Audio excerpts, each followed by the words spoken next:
Allez, salut les gars, voilà, je suis Maurice Amospita et vous êtes là sur la chaîne de Monsieur le Russe 225. Alors aujourd'hui encore, je suis là pour répondre à quelques questions en ce qui concerne la bourse de la Russie. Donc, ceux vraiment qui sont intéressés par rapport aux informations, ceux qui ont des amis qui veulent vraiment avoir des informations qui sont assez fiables en ce qui concerne la Russie et d'autres pays, voilà, vous êtes les bienvenus. Et puis voilà, essayez aussi de partager ma vidéo, essayez de partager mon lien avec vos amis pour que ces personnes puissent avoir des informations assez fiables. Voilà, donc aujourd'hui, je suis juste là pour répondre à quelques questionnaires. J'ai déjà dit, quand je fais une vidéo par jour comme ça, essayez au moins de liker et puis commenter si je n'ai pas encore vraiment atteint le but, c'est-à-dire je n'ai pas énuméré ce que vous pensez ou bien ce qui devait être votre question. Voilà, donc vous pouvez poser toujours votre question en commentaire, je vais comme ça essayer de répondre. Et ceux qui sont intéressés par rapport au lien que je mets en ligne et aussi par rapport au groupe WhatsApp, vous pouvez m'écrire inbox, c'est le numéro qui est là. Vous allez être dans le groupe WhatsApp, mais le groupe WhatsApp est sous condition, donc n'oubliez pas, c'est assez important. Voilà, donc ce qui est sûr, écrivez-moi pour qu'on puisse en discuter, pour qu'on puisse vous insérer dans le groupe. Voilà, donc comme je disais, je suis en train de voir, j'ai essayé d'énumérer quelques commentaires de personnes, c'est-à-dire en ce qui concerne la bourse de la Russie, ceux qui ont reçu des messages, ceux qui n'ont pas reçu des messages, il y a assez de personnes qui sont stressées et c'est normal. Il s'agit là de vous, votre vie, il s'agit là de votre carrière professionnelle, de votre carrière, voilà, de votre futur. Donc c'est assez important d'être stressé. Celui qui n'est pas stressé, ça veut dire que la personne ne sait pas en réalité ce qu'elle veut. Donc c'est normal d'être stressé. Mais voilà, nous sommes là pour vous donner juste des informations pour que vous soyez moins stressé, pour que vous sachiez au moins où vous allez. Alors donc, je vais prendre la première question. Ça c'est sur la vidéo que j'ai faite hier et avant-hier. Donc la personne me dit, j'ai déjà passé la première étape et déjà merci aussi à ceux qui écrivent et à ceux qui sont abonnés aussi à ma chaîne YouTube. C'est assez important. Merci à vous. Donc, je prends la première question. J'ai déjà passé la première étape de sélection, mais je n'ai pas accès à mon compte pour ajouter les documents de la seconde sélection. Voilà, il me dit qu'il est camerounais et qu'il réside ici en Russie. Voilà, donc moi, ce que je vais lui dire, c'est quoi? C'est que si, par exemple, il y a deux cas. Si, lorsque vous passez la première étape, on vous donne un temps. C'est-à-dire, lorsqu'on vous envoie un message, quand vous passez la première étape, on vous donne un temps, on peut vous donner un temps de 2 semaines, 3 semaines. Et si vous n'avez pas téléchargé vite vos documents sur la plateforme, directement, les gars font quoi? Ils bloquent votre compte. Alors, la solution, c'est quoi? C'est quand vous ouvrez votre compte, il y a un mail et un numéro là, juste à gauche. Voilà, vous écrivez à ce compte-là pour leur dire que vous n'avez pas vite vu leur réponse ou bien leur message et que vous êtes maintenant prêt à pouvoir télécharger les éléments en ligne. Donc, il y a deux réponses qui vont vous donner. Soit le système est déjà passé, ou bien votre message ou bien votre compte est déjà passé. Ils sont passés à une autre étape, ou bien ils vont vous donner accès pour que vous puissiez au moins insérer vos documents sans problème. Voilà, donc ça c'est la personne qui est ici en Russie. Donc j'espère que la réponse est bien passée.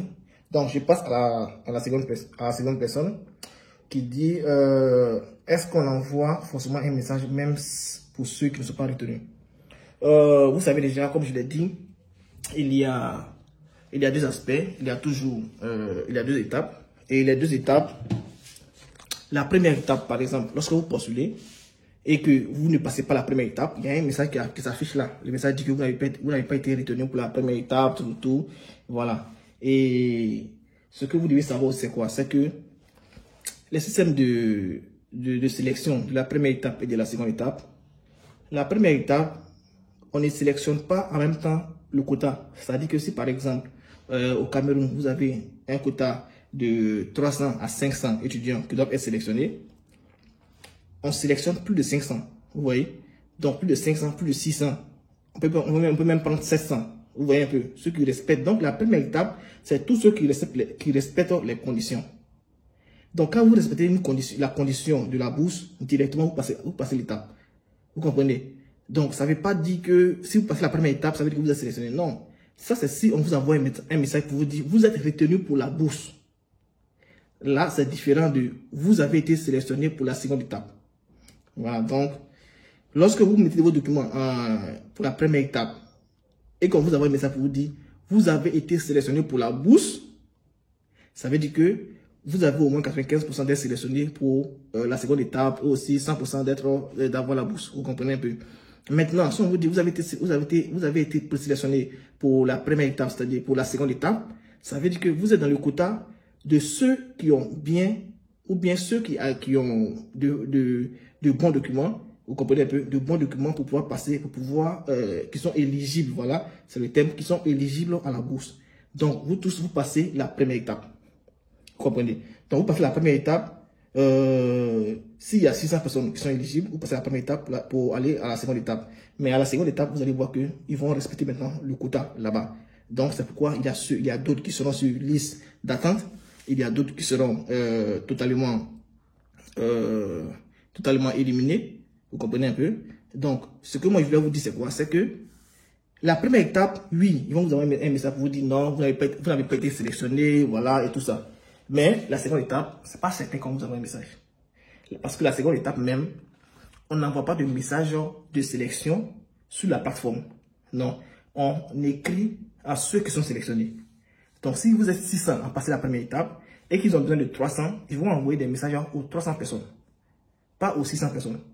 Vous comprenez un peu? Donc, si jusqu'en fin mars ou bien fin février, fin mars, fin avril, vous n'avez pas de réponse, cherchez déjà à aller à converger vers d'autres bourses. Et même, moi j'ai toujours dit, ne postulez pas une seule bourse. Déjà même, vous devez chercher à avoir au moins dans votre dashboard, au moins 2 bourses, 3 bourses, 4 bourses. Et vous attendez les résultats. Vous comprenez? Donc, en ce qui concerne la bourse de la Russie, je vous réponds très clairement. Pour la seconde étape, seulement ceux qui ont été retenus pour la bourse auront un message de sélection, ou bien un message qui va les guider pour la suite de la procédure. Vous comprenez un peu? Voilà, donc la première étape, il n'y a pas de problème, vous allez recevoir un message pour dire que vous n'êtes pas sélectionné. Mais la seconde étape, ceux qui vont passer à la seconde étape, c'est pas certain qu'ils reçoivent des messages. C'est pas certain qu'ils reçoivent des messages. Ok, donc je vais passer à la question suivante. Je vais voir rapidement. N'oubliez pas, si vous avez des questions que je n'ai pas énumérées, vous pouvez déjà essayer de mettre là en commentaire. Je vais essayer de voir. Donc, il me dit, moi j'ai reçu ce message. La demande a été examinée avec succès par le personnel de l'ambassade de Russie en Centrafrique. Voilà, donc restez à l'écoute pour la suite de la procédure. Donc, lui, comme ça, il a fini la première étape, il est passé par la première étape et on lui a dit de mettre des documents, c'est-à-dire les tests de VIH, SIDA, hépatite et tout ça. Voilà, détacher ces documents. Il a déjà fini de faire tout ça. Il l'a inséré sur la plateforme. On envoie un message pour lui dire, voilà, vos documents ont été visionnés. Donc, il veut savoir ce que ça veut dire. Donc, une fois que vous passez la première étape, on vous demande de mettre tous les documents. Vous mettez tous les documents. Et à la suite de ces documents-là, on vous dit, vos documents ont été visionnés par le ministère Rostov. Une fois que c'est comme ça, vous attendez, il y a plusieurs personnes. Ils vont sélectionner tous ceux-là. S'ils ont donné, par exemple, ils sont donnés, par exemple, parce que si vous avez bien remarqué, quand on vous dit de mettre un document, on vous dit que vous avez le mois de février. Donc, vous devez tout faire pour que avant le 20 février, avant le 25. Donc, une fois que vous finissez de faire tout ça, en ce moment-là, ils vont fermer la procédure. Et quand ils finissent de fermer la procédure, ils vont voir si tous les 600 qui ont été présélectionnés pour la seconde étape ont déjà envoyé tous les documents. S'ils n'ont pas envoyé, ceux qui ont envoyé, c'est-à-dire les 400 ou bien les 500, ils vont maintenant vous envoyer vous tous des messages pour dire, voilà, on a bien reçu vos documents. Il n'y a pas d'erreur, tout est bien. Maintenant, s'il y a des erreurs, lorsque vous mettez vos documents, ils vont vous envoyer un message pour dire, ici là, vous devez faire comme ça, ici là, vous devez faire comme ça, vous allez remettre les documents. Vous voyez, jusqu'à ce que le 25 arrive. Maintenant, une fois que c'est fini, ils vont vous envoyer un message pour vous dire, voilà, on a bien reçu vos documents et ils sont en train de vérifier. Vous voyez, c'est ce que la personne a reçu. En ce moment-là, ils vont maintenant prendre les 600 et les 500 personnes, ils vont essayer de vérifier les documents et maintenant faire leur sélection. Vous voyez, donc on vous dit de rester en écoute pour la suite de la procédure. Vous comprenez un peu? Voilà, donc ne vous inquiétez pas, ne stressez pas, restez zen et puis voilà, attendez vos résultats. Parce que je vois qu'il y a plusieurs personnes qui m'envoient des questions concernant ça sur WhatsApp. Ok, donc la suite, donc ceux qui ne sont pas sélectionnés seront informés. Non, ça, j'ai déjà dit ça. J'ai déjà reçu ma notification pour la Validation de la première étape. Ok, ça j'ai déjà répondu. Ici au Sénégal, les réponses de première étape tombent. Ok. Quand on dit que le dossier a été vérifié par RZU, ça veut dire quoi? C'est ce que je viens de vous dire. Quand c'est vérifié, ça veut dire que vous avez déjà envoyé vos documents, ils ont déjà vérifié, il n'y a pas d'erreur. Donc maintenant, ils attendent à ce que tous ceux qui sont sélectionnés pour la seconde étape envoient aussi leurs documents, ils vont vérifier et ils vont prendre un temps du mois de mars, avril pour pouvoir vérifier si vous avez été sélectionné ou pas. Voilà, ça c'est pour ceux dont le pays exerce comme ça. Mais il y a d'autres pays qui font autrement, comme le Congo. Vous voyez que le Congo a déjà reçu son résultat. Les Congolais, ils ont déjà reçu leur résultat. Voilà, donc, après ça, il dit, bonjour monsieur le Russe, j'ai reçu les résultats aujourd'hui matin. Même il demande le test de VIH, tuberculose, hépatite, valide 18 mois. Mais je me demande si je peux faire les tests qu'ils ont demandé dans n'importe quelle clinique pour scanner ou je dois d'abord contacter l'ambassadeur pour savoir dans quelle clinique spécialisée. Ouais, ce qu'il disait là. C'est ce qu'il disait. Avant, une fois qu'on reçoit ces messages-là, nous-mêmes, on cherche des hôpitaux, on cherche des... Voilà. Mais maintenant, on ne sait pas comment est-ce que nos états se sont arrangés, on ne sait pas comment est-ce que... Voilà, on ne sait pas s'il y a des hôpitaux qui ne sont pas bien que d'autres. Voilà. Ils ont fait des partenariats avec des hôpitaux. Nos gouvernements ont fait des partenariats avec des hôpitaux. Et vous devez vous rendre dans ces hôpitaux-là, ou bien dans ces cliniques-là, forcément, pour que vos documents soient validés. Vous voyez un peu? Voilà, donc, je ne vais pas donner trop d'images sur ça. Ce que vous devez savoir, il y a des pays qui ne font pas ça. Voilà, mais il y a des pays qui sont vraiment intégrés dans cette histoire de bourse de Russie. Donc, ces pays-là exercent la pression sur les étudiants pour que ces étudiants-là puissent forcément et obligatoirement aller vers ces cliniques ou bien hôpitaux pour aller faire le test. Donc, ce que vous allez faire avant de faire ça, parce que, comme je l'ai dit, il y a toujours une feuille de route qui sort et qui vous dit comment est-ce que vous allez faire, comme pour les Camerounais, les Guinéens, tout ça. Maintenant, si chez vous, ce n'est pas encore sorti et que vous ne savez pas vraiment tout ça, vous pouvez appeler, comme le gars l'a dit, sûrement qu'il a déjà écouté mes vidéos, vous pouvez appeler le ministère des Affaires étrangères, ou bien le ministère de l'Éducation nationale, ou bien l'ambassade, et ces personnes-là vont vous dire, voilà, ou bien le numéro qui s'affiche juste là, lorsque vous ouvrez votre compte, il y a un numéro qui s'affiche là, écrivez ce numéro, si on peut faire les tests partout. Voilà, comme ça, vous allez savoir, pour ne pas que vous soyez disqualifié en ce qui concerne les tests médicaux, alors que vous avez bien passé les tests. Vous comprenez un peu? Voilà, donc, vous voyez ces personnes-là, comme ça, vous allez savoir si votre gouvernement vous a demandé d'aller voir une clinique spécialisée ou bien des hôpitaux qui sont vraiment sur la liste de sélection. Voilà, c'est mieux comme ça, pour ne pas vraiment qu'il y ait des problèmes. Ok, donc, je prends la suite. La suite, il me dit, s'il vous plaît, comment intégrer votre groupe WhatsApp. Pour intégrer mon groupe WhatsApp, c'est assez simple. Voilà, vous écrivez inbox au numéro qui s'affiche là. Voilà, on va essayer de juster. Et puis, je vous rappelle, c'est sous condition qu'on intègre notre groupe WhatsApp parce que sur ce groupe WhatsApp là, on donne des liens pour ceux qui sont intéressés, pour ceux qui veulent eux-mêmes postuler aux bourses.